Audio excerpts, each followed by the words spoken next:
even as those rescuers continue combing through the rubble, we are learning that less than 3 months ago, the president of the Southside Champlain Towers Southside HOA wrote a letter to residents, and she was warning them that if they didn't pay $15 million for needed repairs, that existing structural damage was going to get much worse.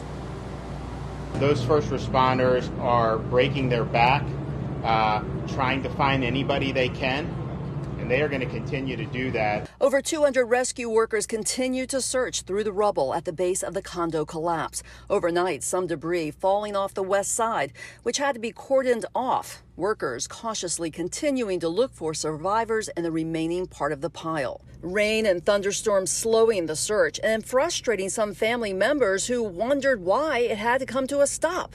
It was an interesting comment because the speaker said they're already risking their lives anyway. They're working under a building that could fall down. Why do we have to stop for lightning? Meantime, we're learning just 3 months before the collapse, the Condo Association president warned residents that damage to the building had gotten significantly worse. In the letter obtained by CNN, the president explaining why residents needed to pay $15 million in a special assessment, writing that the concrete damage observed would begin to multiply exponentially over the years. Observable damage, such as in the garage, has gotten significantly worse since the initial inspection.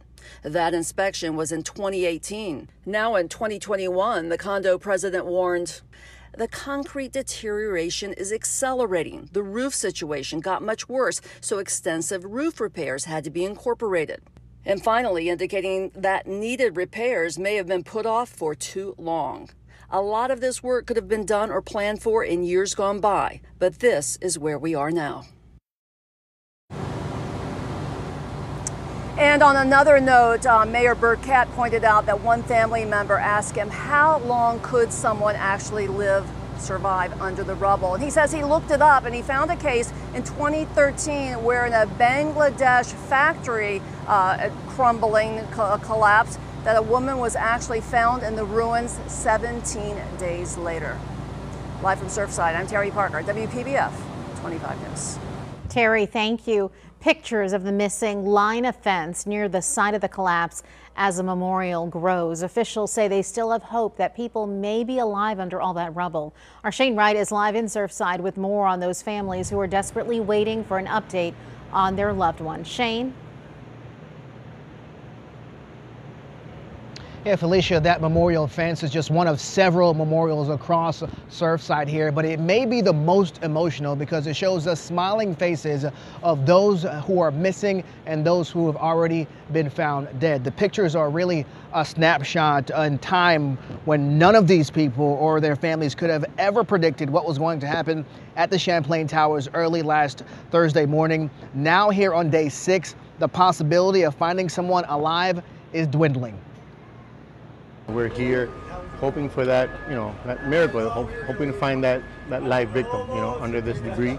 And at the same time, if that can't come to fruition, at least find the family members and give families closure.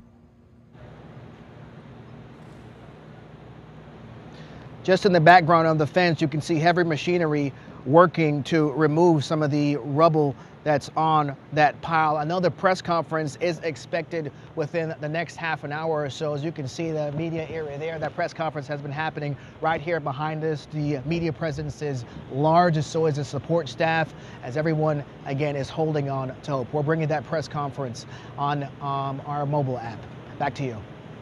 It's Shane Wright. Shane, thank you. The White House confirmed President Joe Biden and the First Lady, Dr. Jill Biden, will travel to Surfside Thursday.